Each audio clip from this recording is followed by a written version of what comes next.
नमस्कार। आकाशवाणी कटक आंचलिक संवाद पढ़ुछंती लहरिका पट्टनायक।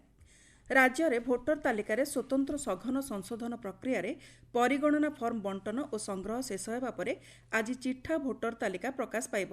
मुख्य निर्वाचन अधिकारी आर.एस. गोपालन एने भोटर तालिका पर्यवेक्षक मानक सह एक समीक्षा बैठक करिसेंती।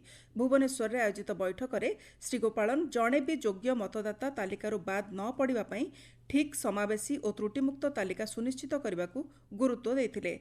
सूचना अनुसार राज्य सरकार 10 जन वरिष्ठ आईएएस को विभिन्न जिला भोटर तालिका पर्यवेक्षक भाव नियुक्ति देइछंती।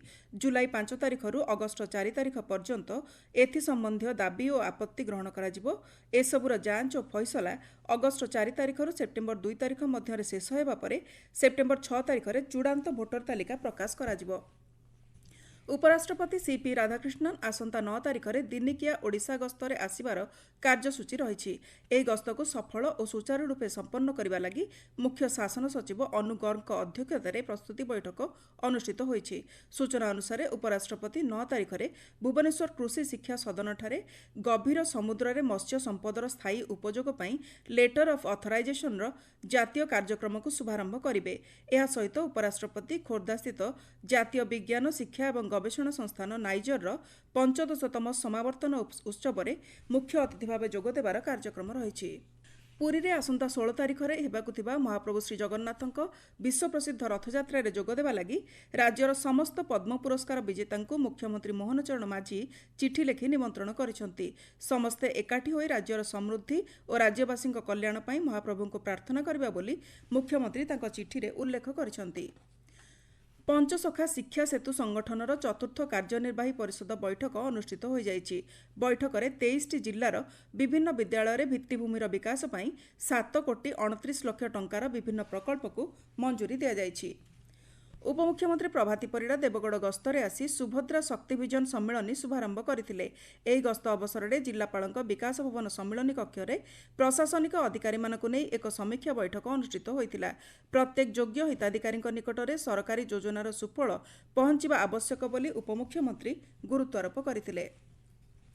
राज्य सरकार निर्देशक्रमे खोर्धा जिले में महाप्रभु श्री जगन्नाथ विजे पुरी नाम एवं मार्फतदार नाम रेकर्डभुक्त जमीर रेकर्ड ऑफ राइट्स संशोधन कार्य सफलतार सह आगेई।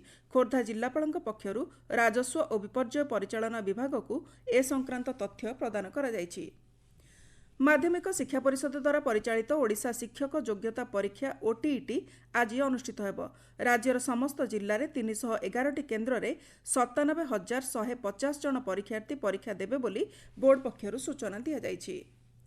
नयगढ़ में समवाय मंत्रालय 5 वर्ष पूर्ति उपलक्षे राज्यव्यापी चली समवाय समृद्धि अभियान अधीन स्वेच्छाकृत रक्तदान शिविर और चारारोपण कार्यक्रम अनुष्ठित हो जाइछि। मुख्य अतिथि जिलापाल मधुमिता रथ ए शिविर को उद्घाटन करथिले। भद्रक जिला पुलिस प्रशासन पक्षर जिला परिषद सम्मिलनी कक्षठारे एडवांस साइबर ठकेई संपर्कित कर्मशाला और प्रशिक्षण शिविर अनुष्ठित हो जाइछि। एथिरे साइबर विशेषज्ञ जोगदे साइबर ठकेईर शिकार हेउथिबा लोकमानक सुरक्षा पई नुआ ज्ञानकौशल संपर्क में आलोचना करथिले। उत्तर पश्चिम बंगोपसागर एवं तत्संलग्न उत्तर ओडिशा पश्चिमबंग उपकूल में सृष्ट लघुचाप अधिक घनीभूत हो स्पष्ट चिन्हित लघुचाप परिणत होइछि। यह प्रभाव में दक्षिण पश्चिम मौसुमी वायु अधिक सक्रिय होगा सह राज्यर विभिन्न स्थान में प्रबलरू अति प्रबल वर्षा लगी रही। आंचलिक पाणीपाग विज्ञान केन्द्र सूचना अनुसार आसंता 24 घंटा मध्य बरगढ़ संबलपुर और नुआपड़ा जिलार केतेक स्थान में अतिरू अति प्रबल वर्षा होबार संभावना रही। सेहि भली 17टी स्थान में प्रबल वर्षा हेबा नै सतर्क सूचना जारी करा जायछि। गतकाली बरगढ़ जिलार सोहेलाठारे सर्वाधिक 202 मिलीमीटर वर्षा रेकर्ड होइतिला। लगाण वर्षा जारी रहितिबारु जनजीवन अधिक क्षतिग्रस्त न हेबा पई सरकार पदक्षेप नैछंती। पाणीपाग विज्ञान केन्द्रर निर्देशिका डाक्टर मनोरमा महांती कहिसंती राज्यर सबु जिल्ला रे अधिकांश स्थान रे हल्कारू मध्यम वर्षा रहइबो किंबा वाइड स्प्रेड रेनफॉल एक्टिविटी होबार संभावना रहिछि। रेड कलर वार्निंग इश्यू करा जायछि जोटा रे कि एक्सट्रीमली हेवी रेनफॉल हेपारे सेतिपई हेवी टू प्रबल अति प्रबल वर्षा ता सहित गोटे किंबा दुईटा स्थान रे अत्यंत प्रबल वर्षा हेबार संभावना रहिछि। संबलपुर अनुगुल बौद्ध सोनपुर कलाहांडी जिल्ला रे रेड कलर अलर्ट जारी कराଯାଇଛି। आंचलिक संवाद वर्तमान एतिकी। परवर्ती आंचलिक संवाद शुणी पारिबे अपराह्न 2टा 32 मिनिट रे। ଘଟଣା